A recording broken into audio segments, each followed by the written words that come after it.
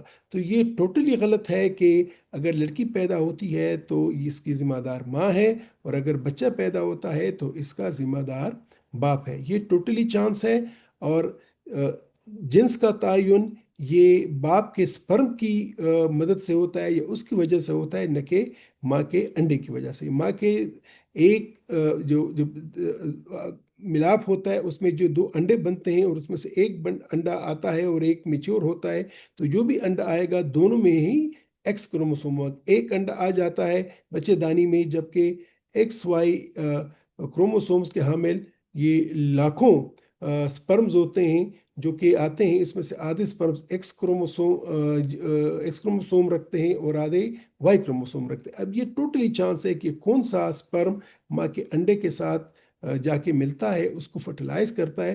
تو اگر یہ ایکس کروموسوم ہوگا تو نتیجے میں پیدا ہونے والا بچہ لڑکی ہوگا، اور اگر یہ وائی کروموسوم ہوگا تو نتیجے میں پیدا ہونے والا بچہ وہ لڑکا ہوگا۔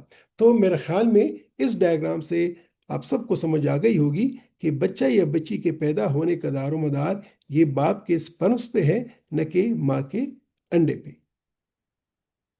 تو ناظرین، آج ہم نے جانا کہ بچے کی جنس ماں کے نہیں بلکہ باپ کے کروموسوم سے ہوتی ہے، اور یہ فیصلہ مکمل طور پر قدرتی ہوتا ہے۔ بیٹا ہو یا بیٹی، دونوں خدا کی رحمت اور نعمت ہے۔ آئیے ہم سب مل کر اس غلط سوچ کو ختم کریں اور علم و شعور کی روشنی عام کریں۔ اگر آپ کو یہ ویلاگ معلوماتی لگا ہو تو لائک کریں، شیئر کریں اور میرے چینل ہیلتھ ایجوکیشن کو سبسکرائب کرنا نہ بھولیں۔ اگلے ویلاگ میں ملاقات ہوگی ایک نئے سائنسی اور سماجی موضوع کے ساتھ۔ تب تک اپنا خیال رکھیے گا۔ خدا حافظ۔